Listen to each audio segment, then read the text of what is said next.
Fala aí, povo de Deus, paz do Senhor Jesus a todos, como é que vocês estão, tudo bem? Eu espero que sim, galera. Estou muito ansioso para começarmos esse estudo bíblico, como foi proposto.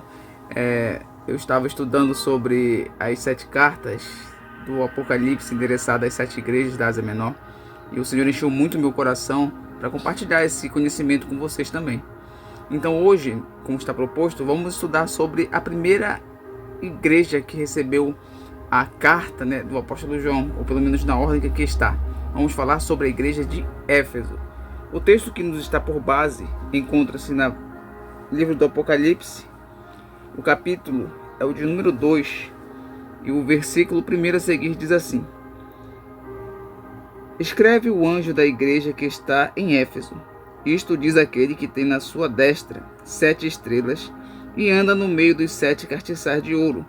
Eu sei as tuas obras, o teu trabalho e a tua paciência, e que não podes sofrer os maus, e puseste à prova os que se dizem apóstolos, e não são, e tu os achastes mentirosos.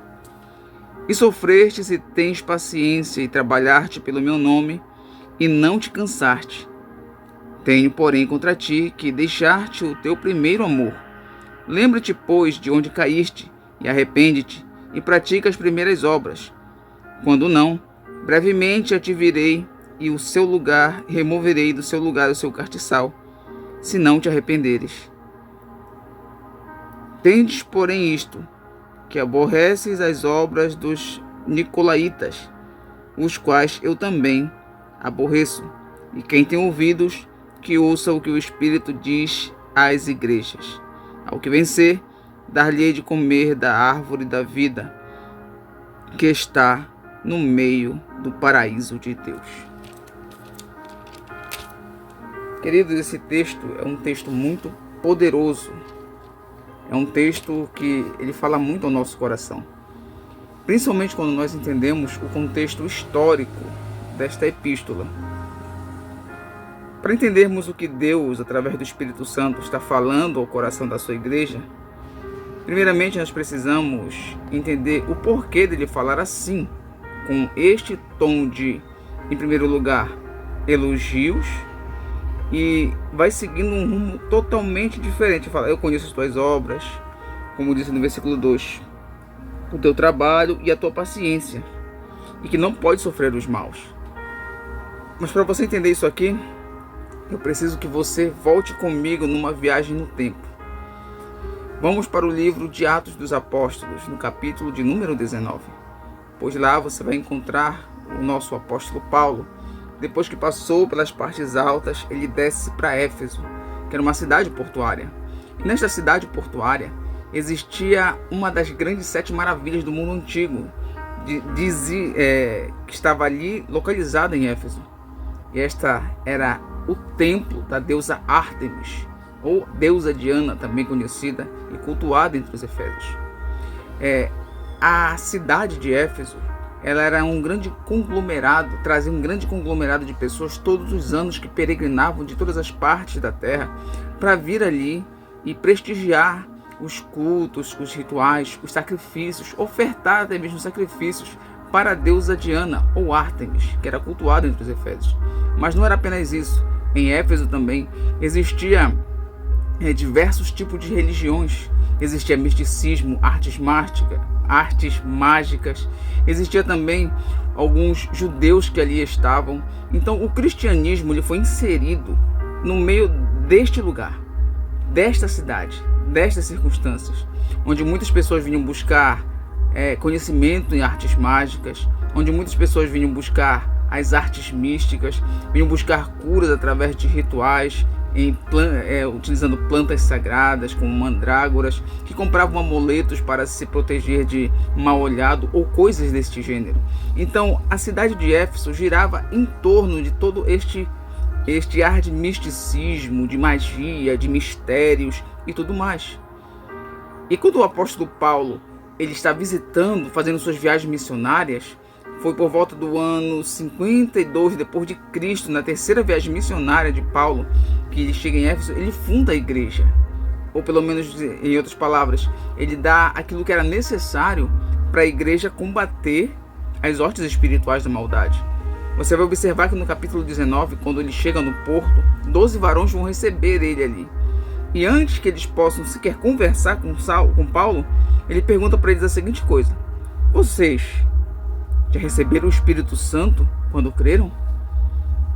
Aí eu acredito assim, eles olham uns para os outros e dizem: mas nós nem havíamos de saber que existia um Espírito Santo. Então ele questiona novamente: então, no que vocês são batizados? Eles explicam que foram batizados no batismo de João, batismo de arrependimento, remissão de pecados. Então Paulo dá um breve ensinamento para eles, dizendo: este mesmo João, que batizava o povo nas águas, ele dizia que viria um após ele, que era mais poderoso do que ele, do qual ele não era digno nem de desatar as salparcas dos seus pés. Este sim vos batizará com o Espírito Santo e com fogo. E nesse momento Paulo ele estende as mãos sobre os 12 discípulos que ali estavam, os 12 varões que aprenderam aos pés de Apolo, e eles receberam a unção de Deus, receberam a presença do Espírito Santo. Para receber a presença do Espírito Santo, primeiramente tem que ouvir a palavra de Deus, porque a fé, como diz a palavra em Romanos 10:10, ela não vem por nada senão ouvir a palavra de Deus. Disse Paulo: e a fé vem pelo ouvir e ouvir a palavra de Deus. Então, quando eles ouviram aquele testemunho da palavra de Deus, que o próprio João Batista, ou Batista, ministrando em uma das suas maiores ministrações, viu Jesus descendo para ser batizado, ele disse: aquele ali é o Cordeiro de Deus que tira o pecado do mundo. A Bíblia vem nos dizer que quando Jesus ele é batizado por João, que ele mergulha, e quando ele sobe daquele mergulho, o Espírito Santo desce sobre Jesus. Os céus se abrem e o próprio Pai que estava no céu disse em alto e bom som, dizendo: este é o meu Filho amado e nele eu me alegro. Agora Paulo estava testemunhando sobre estas grandes maravilhas, estava testemunhando que existia poder que o Espírito Santo concede àqueles que o recebem, não apenas salvação da condenação eterna, mas também atributos divinos, também dons espirituais, dons ministeriais, de forma tal que após a imposição de mãos do apóstolo Paulo e depois de sua oração, a Bíblia vem dizer que todos eles ficaram cheios do Espírito Santo. Uns começaram a falar em línguas, dom espiritual, outros começaram a profetizar, dom ministerial, e todos foram cheios do Espírito Santo. No intervalo de 3 meses, Paulo com os discípulos começaram a confabular e a ensinar acerca do reino de Deus para todos aqueles que ali estavam. Enquanto Paulo com seus discípulos, com os discípulos que ali estavam fundando a igreja de Éfeso, a igreja em Éfeso, estavam defendendo a sua fé, existia toda uma opressão por trás, existia toda uma opressão ao redor, existia todo uma atmosfera pesada ao redor daqueles indivíduos, porque ali naquele lugar residia muitas hostes espirituais da maldade. É interessante saber disso, porque se você observar a epístola que Paulo escreve aos Efésios, tem por tema pelo menos 3 dados muito interessantes, que a primeira deles eu até anotei aqui para ficar bem mais fácil de lembrar. A primeira delas, que é a natureza da igreja; a terceira, salvação pela graça e a vida cristã. Mas observamos bem esses 3 aspectos da epístola de Paulo aos Efésios e entendemos que, primeiramente, ele ensina aos discípulos que estavam ali em Éfeso que existia uma necessidade muito grande deles serem cheios do Espírito Santo. Existia uma necessidade muito grande deles anunciarem o reino de Deus pela poderosa palavra inspirada pelo seu Espírito, mas também existia uma força contrária que vinha contra eles. Lembre-se do que eu disse a princípio: ali ficava edificado o templo da deusa Diana. Este templo era considerado como uma das 7 maravilhas do mundo antigo. Então ele trazia milhares de pessoas de diversos outros lugares ali. E ao redor daquele templo existiam várias barraquinhas, onde as pessoas vendiam alimento, onde as pessoas vendiam amuletos, onde as pessoas vendiam todo tipo de coisa referencial a esta deusa. Então as pessoas vinham, compravam, adquiriam para si, às vezes se tornavam adeptos de outras religiões, de artes místicas, de artes mágicas e tudo mais. Então, se não bastasse isso, os cristãos que moravam em Éfeso, eles sofriam uma opressão tanto desses que cultuavam no templo da deusa, quanto daqueles que eram judeus que ali estavam, porque o cristianismo não era visto com bons olhos por eles, visto que o povo judeu ele esperava o Messias, por assim dizer, um indivíduo que viesse montado num cavalo branco, que viesse com grande poder, com grande glória, para libertá-los das mãos dos seus opressores terrenos. Mas só que Deus queria libertá-los da opressão do pecado. E assim eles não receberam Jesus. Mas como está escrito em João 1:12, mas todo aquele que o recebeu, foi-lhe dado o poder de ser chamado Filho de Deus. Então todo aquele que recebe Jesus e recebe o Espírito Santo, automaticamente recebe o dom gratuito de Deus, que é a salvação pela graça do Senhor. Então, voltando ao texto,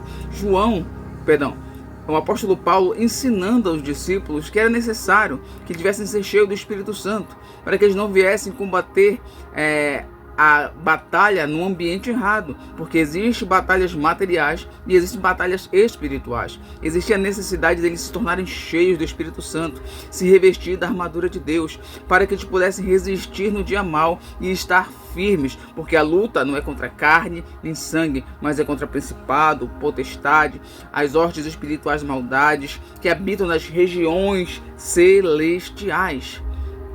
Após Paulo ter ensinado isso para eles, passou-se 3 meses dele pregando nas sinagogas, dele confabulando com as pessoas, e 2 anos mais tarde, toda a Ásia Menor foi ganha para Jesus através dos esforços do apóstolo Paulo e da vida desses homens que estavam juntamente com eles. Ou seja, as pessoas que confessaram a Cristo, que reconheceram a Cristo, as pessoas que realmente tiveram um encontro com Cristo, elas abriram mão das suas tradições, abriram mão dos seus rituais, abriram mão das suas religiões, abriram mão de tudo para servir a Cristo.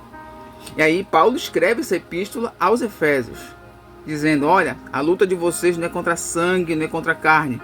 E sangue são 2 das 3 partes que compõem o corpo humano. O nosso corpo é composto por 70% de líquidos, ou seja, o sangue, que é a alma do corpo, e a alma lá reside os nossos sentimentos, emoções, intenções e instinto, como está escrito lá em Levítico. O corpo, que é a matéria desta terra, que veio do pó e um dia o pó vai voltar. Paulo está dizendo: a sua batalha não é contra carne, não é contra sangue, não é contra o seu semelhante, não é contra aquele que você vê. Pelo contrário, a sua batalha, a minha batalha, é no âmbito espiritual. É onde os olhos humanos não podem ver, os ouvidos humanos não podem ouvir, nem as mãos humanas podem tocar, mas unicamente o poder da unção de Deus, unicamente o poder dos dons espirituais do Senhor, é na região celestial. Por isso ele fala: vocês têm que estar revestidos de poder para aguentar firme no dia mau. Dia esse que nós não marcamos no nosso calendário, dia esse que nós não agendamos, mas para todo aquele que serve a Cristo existe um tempo de provação, existe um tempo pelo qual nós somos testados, mas não é para nos entristecermos, pois em Tiago 1:12 está escrito: bem-aventurado é aquele que passa por provação, porque depois de ser aprovado, receberá a coroa da vida que Deus tem prometido para aqueles que o amam. Então a igreja de Éfeso, ela estava em um local muito estratégico, porque ali existiam pessoas perdidas que necessitavam de salvação. Então eles começaram a entender a mensagem, entenderam a missão e começaram a fazer. E foram fazendo ao longo dos anos, continuaram resistindo, continuaram pregando, continuaram ensinando, e o Espírito Santo salvando almas para o reino, convencendo o homem do pecado, da justiça e do juízo. Mas quando nós observamos o livro do Apocalipse, nos versículos dos quais lemos, é Jesus falando para a sua igreja que ele tem conhecimento das obras. Eu conheço as suas obras. Eu conheço o seu trabalho. Olha só o que ele continua dizendo: eu conheço a tua paciência. E não pode sofrer os que são maus, e o puseste à prova. E os que diziam ser apóstolos e não eram, e os acharam mentirosos. Ou seja, Jesus estava dizendo, eu sei exatamente por tudo que você tem passado e atravessado. Eu tenho ciência disso. Tenho conhecimento disso. Estou ciente disso. Mas não é só no elogio que a carta fica. A carta ela vai mudando no decorrer das mensagens, no decorrer dos versículos. O versículo 3 diz: e sofreste, tens paciência, e trabalhaste pelo meu nome, e não te cansaste. Elogio atrás de elogio. Era o Espírito de Deus falando para aquela igreja: eu conheço o que você passou. Eu sei o que você enfrentou. Eu sei o que você está passando pelo meu nome. Eu sei o que você tem sofrido por conta do meu reino. Eu tenho ciência disso. Só que no versículo 4 ele vai dizer: eu tenho, porém, contra ti, que deixaste o teu primeiro amor. Isso aqui, irmãos, é algo muito surreal. Porque você imagina você ouvir da boca do próprio Deus: olha, eu sei que você tem lutado pelo reino. Eu sei que você tem lutado pela minha palavra. Eu sei que você tem enviado a minha palavra a almas e elas têm recebido. Eu conheço que você também tem resistido àqueles que ensinam falsos ensinamentos. Eu tenho ciência de tudo isso que você está fazendo. Você está fazendo. Mas ele fala: eu tenho, porém, contra ti só uma coisa. Porque você deixou o seu primeiro amor. Você abandonou o seu primeiro amor. Você abandonou as primeiras práticas. Olha que ele continua dizendo: lembra-te, pois, de onde caíste, e arrepende-te, e pratica as primeiras obras. Quando não, brevemente virei a ti, e tirarei do seu lugar o teu castiçal, se não te arrependeres. Jesus, queridos, estava dizendo para aquela igreja em Éfeso, aquela lá do começo, que recebeu o Espírito Santo, que recebeu os dons de Deus, que recebeu a graça do Altíssimo, os dons espirituais, a manifestação da glória de Deus em suas vidas. Jesus está falando para aquela igreja que começou muito bem, com muito fervor, com muita fé. Ele está dizendo: eu sei pelo que você tem passado no decorrer dos anos. Eu tenho ciência. Eu só tenho uma coisa contra ti. Você abandonou o seu primeiro amor. Você abandonou as primeiras práticas. Ele fala: lembra de onde você caiu e se arrepende. Porque senão eu brevemente virei sobre ti e tirarei do teu lugar o teu castiçal. Esse castiçal de ouro, o qual ele está representando aqui, fala da promessa de vida eterna. E eu acho isso muito interessante, porque Jesus estava dizendo: vocês estão fazendo tudo certo, mas vocês esqueceram o motivo pelos quais começaram. Isso foi o que realmente tocou muito no meu coração, irmãos. Porque uma coisa é você fazer e continuar fazendo, sem parar. E outra totalmente diferente é você esquecer o motivo pelo qual você está fazendo. Jesus não está repreendendo a igreja dele porque eles se desviaram da doutrina, ou simplesmente porque eles adquiriram para si práticas imorais. Não é isso. Não é esse o X da questão aqui. O X da questão aqui é que Jesus está olhando para a sua igreja e está dizendo: olha, eu sei do que vocês estão passando, eu sei que vocês estão defendendo, mas vocês esqueceram o motivo. Vocês esqueceram a razão. Vocês não estão recordando o porquê que eu chamei vocês e o porquê que eu elegi vocês. Você já parou para analisar que tem horas que nós, como cristãos, acabamos ficando no modo automático? Como assim, irmão Isaías?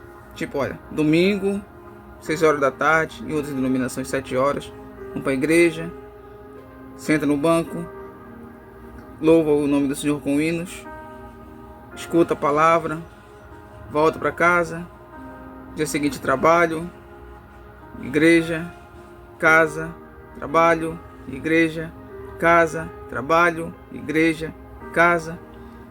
Caiu na rotina.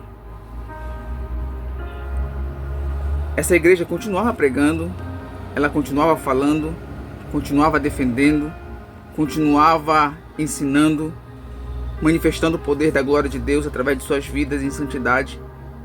Só que eles aprenderam o script, mas esqueceram o motivo. Por isso Jesus chama eles ao arrependimento. Por isso Jesus fala: eu sei das tuas obras. E sobre obras, você não é salvo pelas obras. É salvo por aquilo que você frutifica. As obras são efetuadas pelos dons. Cada dom tem sua funcionalidade, mas nunca salva o portador, salva aquele que ouve. O dom da palavra não salva a mim que prego, mas salva aquele que está ouvindo a palavra, que o Espírito Santo vai convencê-lo do seu pecado, da justiça e do juízo de Deus. Mas quando nós observamos que para ser salvo não existe meritocracia humana, mas é graça de Deus, nós entendemos que esta igreja aqui, ela tinha os dons, estava fazendo a obra, estava anunciando, mas não era mais por amor, e sim por obrigação. Por isso que ele fala de amor. Você deixou o primeiro amor. E quando nós fazemos as coisas com amor, tem dedicação, tem zelo, tem diligência. E esta igreja estava fazendo, mas já não amava mais o que fazia. Enfraqueceu no decorrer do tempo. Adquiriu coisas para si que desagradavam o coração de Deus. E fala: ei, não é só fazer. Nós temos que ter um relacionamento. É eu em você e você em mim, porque sem mim você não pode fazer nada. Era isso que Jesus estava querendo dizer para eles. Então, lembra-te de onde você caiu e se arrepende. Lembra, porque o arrependimento ele gera vida. O arrependimento gera vida, mas o remorso ele gera morte. Para finalizar esse estudo de hoje, queridos, a igreja de Éfeso, ela começou muito bem. Permaneceu por um tempo muito bem. A igreja de Éfeso, queridos, ela começou muito bem, mas ela esqueceu o motivo pelo qual Cristo chamou ela. Então nós temos que entender isso, que não é somente aquilo que nós fazemos, mas como nós fazemos. Não é somente aquilo que nós queremos, não é somente aquilo que nós almejamos, porque a minha vontade, a vontade de Deus tem que estar alinhada, os meus interesses com os interesses dele. É eu me alinhar à vontade do céu sobre a minha vida. Cristo me escolheu, Cristo nos escolheu, mas a primeira coisa que nós observamos quando nós somos chamados por Cristo não são apenas as responsabilidades a nós impostas através da palavra, mas ele se manifesta através do amor. Ele põe o amor dele em nós através do Espírito Santo de Deus. Romanos 5,5 diz: e a esperança não traz confusão, visto que o amor de Deus é derramado em nossos corações pelo Espírito Santo que nos foi dado. Então, quando o Espírito Santo aqui, enchendo os lábios de João, através de Jesus, dizendo: você abandonou o primeiro amor, ele está dizendo isso: você abandonou a presença do Espírito Santo. Isso aqui é muito sério, irmãos. Porque as pessoas hoje em dia, com uma vida tão corrida, como eu disse, casa, trabalho, igreja, igreja, trabalho e casa, às vezes já não tem tempo mais para buscar a presença de Deus. Não tem mais tempo para orar, para consagrar, para jejuar, para ler a Bíblia e meditar. Às vezes, para pregar um sermão, pega 5 minutinhos a palavra, faz aquele esboço e já vai anunciar a palavra. É como diz um certo pregador: é preparada num forno de micro-ondas, 5 minutos está pronta. Pode parecer bonita, pode parecer até mesmo, que se diz, atrativo aos olhos, mas o conteúdo não tem profundidade, não tem sabor, porque não se pagou um preço em humilhação para buscar a presença de Deus, para que Ele venha se manifestar. Às vezes ensinamos aquilo que nós queremos sem buscar orientação pelo Espírito Santo de Deus. Então nós entendemos uma coisa, que não é continuar fazendo sem nos lembrar o motivo ou a razão. O cerne desta mensagem de hoje, ou pelo menos da igreja de Éfeso, era essa: você está fazendo, mas você esqueceu o porquê de estar fazendo. Você pode dizer: Isaías, não entendi. Eu vou simplificar. Nós precisamos fazer a obra, mas devemos ter amor no nosso coração. E não é amor fingido de palavras. É o amor que nós praticamos. Isso que faz a diferença. Porque se nós não fizermos algo para mudar hoje, o amanhã nunca será diferente. Ele estava chamando a igreja aqui ao arrependimento, a voltar a buscar a presença do Espírito Santo. Você abandonou o Espírito Santo, ele está dizendo aqui para a sua igreja. É só isso que eu tenho contra ti. Você continua fazendo a obra, você continua usando os dons porque o dom de Deus é gratuito. Você continua usando os atributos que Deus te deu porque é gratuito, foi preço de sangue. Mas ele está dizendo para alguém que você abandonou o Espírito Santo, você não busca mais. E hoje ele está chamando você ao reconcílio. Ele está te chamando para uma vida nova. Ele está te chamando para um momento novo com ele. É isso, galera. Você está entendendo? Cristo está te chamando para um recomeço novo. Ele está falando: lembra-te de onde você caiu e se arrepende. Porque se não se arrependeres, brevemente eu virei sobre ti como um ladrão. O ladrão vem quando a gente menos espera. E eu removerei do lugar o seu castiçal, se não se arrependeres. É Cristo dando mais uma oportunidade para alguém aqui que precisa voltar urgentemente para a presença do Espírito Santo de Deus. E eu falo isso para encerrar. Se você está vendo esse vídeo, se você chegou até aqui, saiba, Jesus te ama, tem um projeto na sua vida. E eu deixo essa palavra de ordem na noite de hoje. Que as portas do inferno não prevalecerão contra ti. Nem contra a tua casa, nem contra a tua família, nem contra o teu ministério.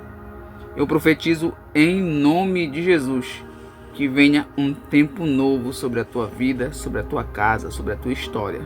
Em nome de Jesus. Amém, galera? Ficamos por aqui, povo de Deus. Este foi o primeiro estudo dos 7 que ainda virão por aí. Falta mais 6 no caso. Então, fiquem ligados que eu vou estar postando a data e a hora que será exibida o próximo vídeo aqui no canal. Deus tem uma palavra para você. E se você gostou, não se esquece de deixar o seu like, se inscrever no canal se ainda não for inscrito e compartilhar com o máximo de amigos que você tiver, para que mais pessoas sejam alcançadas pela poderosa palavra de Deus. É isso, galera. Ficamos por aqui em mais um vídeo no canal e Deus abençoe!